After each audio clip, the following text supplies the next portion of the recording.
ವೀಕ್ಷಕರಿಗೆಲ್ಲ ನಮಸ್ಕಾರ. Welcome to my YouTube channel. Star Suvarna ವಾಹಿನಿಲಿ ಪ್ರಸಾರವಾಗ್ತಿರುವಂಥ ಆಸೆ ಧಾರಾವಾಹಿಯ ಕತೆ ಯಾವ ರೀತಿ ಸಾಗ್ತಾ ಇದೆ ಅಂತ ನಿಮಗೆಲ್ಲ ಗೊತ್ತೇ ಇದೆ. ಇನ್ನು ಆಸೆ ಧಾರಾವಾಹಿಯಲ್ಲಿ ಹೊಸ ಬದಲಾವಣೆಗಳಾಗಿದೆ. ಇನ್ನು ಕಳೆದ ವಾರವಷ್ಟೇ ಧಾರಾವಾಹಿ ತೊರೆಯುವುದಾಗಿ ನಟಿ ಇಂಚರಾ ಜೋಶಿ ಅವರು ಅನೌನ್ಸ್ ಮಾಡಿದ್ರು. ಇನ್ನೊಂದು 2 ದಿನಗಳ ಮಾತ್ರ ನಾನು ಪಾತ್ರದಲ್ಲಿ ಇರ್ತೀನಿ ಎಂದು ಹೇಳಿದ್ದು, ಸದ್ಯ ಈಗ ಹೊಸ ನಟಿ ಬಂದಿದ್ದಾರೆ.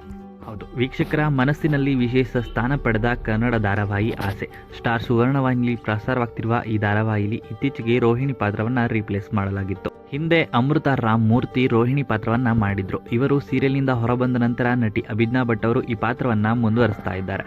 ಪಾತ್ರಕ್ಕೆ ಅಷ್ಟೇ ಪವರ್ ತುಂಬಿದ್ದಾರೆ ನಟಿ. ಸದ್ಯ ಕಿರಿ ಸೊಸೆ ಶ್ರುತಿ ಪಾತ್ರವನ್ನ ಮಾಡಿದಂತ ನಟಿ ಇಂಚರಾ ಜೋಶಿ ಪಾತ್ರದಿಂದ ಹೊರಬಂದಿದ್ದಾರೆ. ಈ ಕುರಿತು ನಟಿ ಅಧಿಕೃತವಾಗಿ ಮಾಹಿತಿಯನ್ನ ನೀಡಿದ್ರು. ಇದಾದ ಬಳಿಕ ಮೇ 30ರಂದು ಹೊಸ ನಟಿ ಪ್ರೋಮೋವನ್ನ ಬಿಟ್ಟಿದ್ದಾರೆ. ಯಾರು ಆ ನಟಿ ಅಂತ ಕೇಳೋದಾದ್ರೆ ಬ್ರಹ್ಮಗಂಟು ಖ್ಯಾತಿಯ ಕಾವ್ಯ ರಮೇಶ್ ಅಂತಾನೆ ಹೇಳ್ಬೋದು. ಇನ್ನು ಗೌರಿಶಂಕರ, ಸೀತಾ, ವಲ್ಲಭ ಸೇರಿದಂತೆ ಅನೇಕ ಧಾರಾವಾಹಿಗಳಲ್ಲಿ ನಟಿಸಿದ್ದಾರೆ. ಸದ್ಯಕ್ಕೆ ಜಿ ಕನ್ನಡ ವಾಹಿನಿಯಲ್ಲಿ ಬ್ರಹ್ಮಗಂಟು ಧಾರಾವಾಹಿಯಲ್ಲಿ ರೂಪ ಎಂಬ ಪಾತ್ರವನ್ನ ಮಾಡ್ತಾ ಇದ್ದಾರೆ. ಇದೊಂದು ನೆಗೆಟಿವ್ ಶೋಡ್ ಆಗಿರುವಂತಹ ಪಾತ್ರ. ಹಾಗೇನೆ ಕಾವ್ಯ ರಮೇಶ್ ಅವರು ಇಲ್ಲಿಯವರೆಗೂ ಹೆಚ್ಚು ರೀತಿಯ ಪಾತ್ರಗಳಲ್ಲಿ ಕಾಣಿಸಿಕೊಂಡಿದ್ದಾರೆ. ಇದೀಗ ಆಸೆ ಧಾರಾವಾಹಿಯ ಶ್ರುತಿ ಪಾತ್ರಕ್ಕೆ ಕಂಬ್ಯಾಕ್ ಮಾಡಿದ್ದಾರೆ. ಇನ್ನು ಈ ವಿಡಿಯೋ ನಿಮ್ಗೆ ಇಷ್ಟವಾಯಿತು ಅಂದ್ರೆ ವಿಡಿಯೋಗೆ ಲೈಕ್ ಮಾಡಿ. ಇದೇ ರೀತಿಯ ಮತ್ತಷ್ಟು ಹೆಚ್ಚಿನ ವಿಡಿಯೋಗಳಿಗಾಗಿ ನಮ್ಮ ಚಾನಲ್ಗೆ ಸಬ್ಸ್ಕ್ರೈಬ್ ಮಾಡಿ. ಹಾಗೇನೆ ಶ್ರುತಿ ಪಾತ್ರಕ್ಕೆ ಕಾವ್ಯ ರಮೇಶ್ ಬಂದಿರೋದ್ರ ಬಗ್ಗೆ ನಿಮ್ಮ ಅನಿಸಿಕೆಯನ್ನ ಕಮೆಂಟ್ ಮೂಲಕ ಕಮೆಂಟ್ ಮಾಡಿ ತಿಳಿಸಿ.